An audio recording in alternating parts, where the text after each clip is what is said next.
I'm Allie Jackson-Jolly. I'm here with Daryn Dodson, who is CEO of Illumen Capital. Daryn, welcome, and thanks for being here with us. Oh, it's great to be here. Yeah, so you reached out to me because there was some new research you did around the growing gap in wealth management as it relates to race. Could you talk me through some of those facts that you think we should know? Sure. To start out with, Illumen Capital is a private equity, venture capital, and growth fund of funds. So we conducted research with Stanford Spark Center. And what we did is we looked at the 1.4% of $82 trillion in the asset management business that women and people of color use in terms of the firms that they have, which we thought was quite low. So one of the things that we did is we tested 180 asset allocators for bias. And what we found is that they were more likely to leave money on the table than invest in high-performing black-led funds when A/B tested against white-led funds. So that was a striking finding, because that means that they're underestimated and overlooked entrepreneurs throughout the ecosystem, as well as fund managers that are not getting the capital consistent with their performance. And when in that research, did you drill down any? Were there any findings or lessons that we could learn about exactly how race was impacting decisions on investment, or like what it was specifically about perceptions about, the managers that felt like they weren't good, people to invest in? Well, the most striking finding was the higher that black managers performed, the more bias they faced, which created an issue for those that are fiduciaries that manage the largest pools of capital in the world, such as sovereign wealth funds or pension funds. And it sort of called the question of whether or not they're meeting their obligations under their fiduciary duty by not looking at managers of color as a potential for outperformance of their larger portfolio. Because if these managers were outperforming and facing more and more bias, less likely to be selected, then that's a problem for the broader financial markets to really look more deeply into.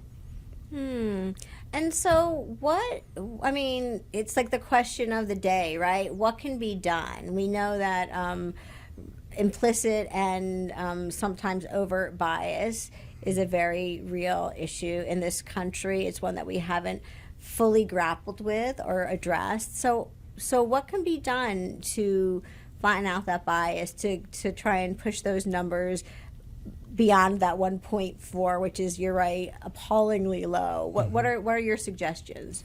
Well, one of the things that we can do is look at the example of Illumen Capital. So Illumen Capital was actually built by myself and my colleagues to create an investment platform that interrupts these biases through partnerships with our managers. And we look at bias within the hiring, promotion, and retention of talent processes, one area. Then we look at a second area within the selection of investments. And the third area that we look at is in the board construction of the companies we invest in and control. So we want to make sure that these different biases don't creep into these decision-making processes. So as an investor in private equity and venture and growth funds, we work very closely with these managers to improve across their platforms.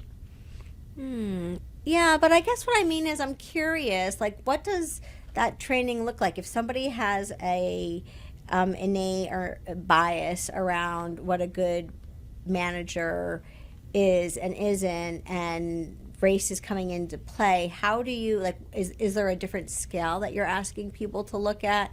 What exactly are the tools that you're helping to provide to make people address what could be racism? Well, thanks for the question. One of the things that we do in terms of an intervention, and it's a 10-year process for our managers, so this is a a time-intensive process that we focus on largely because we think there's a lot of value on the other side. But one example of one exercise might be to look at the questions that the manager asks to ensure that they're consistent across men and women and people of color and white men. What we see in terms of evaluative processes is that the questions, what we see across evaluative processes is that the questions actually change when women or people of color are being evaluated versus white men. We see the questions are a lot more opportunistic on the white male evaluation side, whereas on the women and people of color side, they're very downside oriented.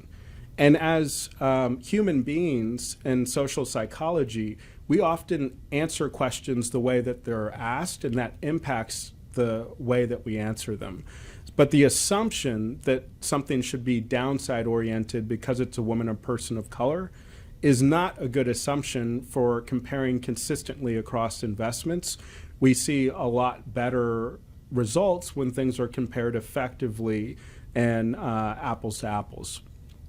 So what makes you optimistic? You obviously have a rather large hill to climb in terms of flattening out this bias. But what, can I ask you, is there anything that makes you optimistic that you think that this gap, you're able to close this gap? Eventually this gap will get closed. Well, one of the things that Nelson Mandela said from prison about when he knew he might be free again was when there was blood in the streets, he thought that the grasp of apartheid was so strong and so in fear of losing control that they would do drastic things to keep power in place.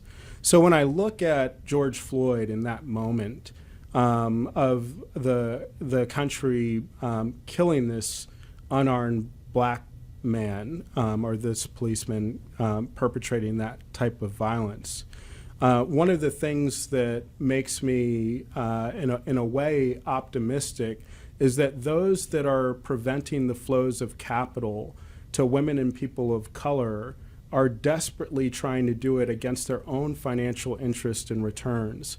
I think that in some sense, that overt part of it is very pronounced right now as there's pushback against DEI and other aspects of advancement in society. But in this case, fiduciary duty and stewarding the beneficiaries of pension plans and sovereign wealth plans is very much in the interest of not only the beneficiaries, but those managing capital.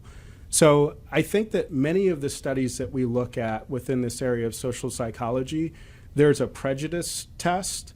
And oftentimes people that are neutral on the prejudice test, in other words, they would not be determined to be racist, are on the bias test very, very positive that they won't invest in women and people of color, even if given the exact same high-performing information of white men.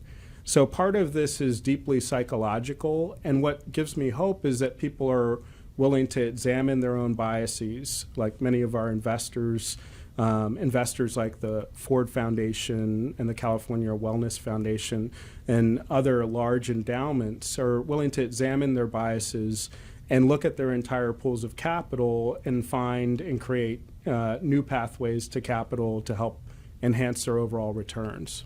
Yeah, and so we're almost out of time, but I have a final question for you. And that is, you mentioned your training program has a horizon of a decade, of 10 years. Do you think, is that the time frame by which you think if,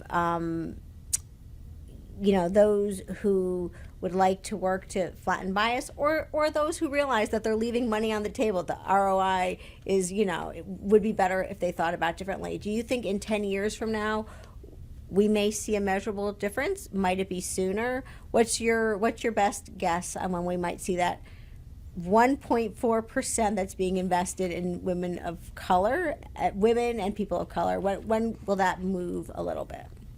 Well, one of the most exciting aspects of our business model is that those that invest in us that manage in excess of $2 trillion in capital, when they begin to look at their entire portfolios and take the learnings from Illumen Capital and apply them respectively, that creates a massive shift. That creates a massive shift that begins to chip away at this larger $82 trillion problem in a significant way. So one of the things that gives me hope is looking at the portfolios and the intentionality that many of our investors are investing with and going on a journey with us on to examine how to use our learnings and insights and apply them to their respective portfolios. All right. Well, I like it. We are out of time now. It's really important stuff, so I look forward to following the progress and keeping this conversation moving. Terrific. It's great to be here.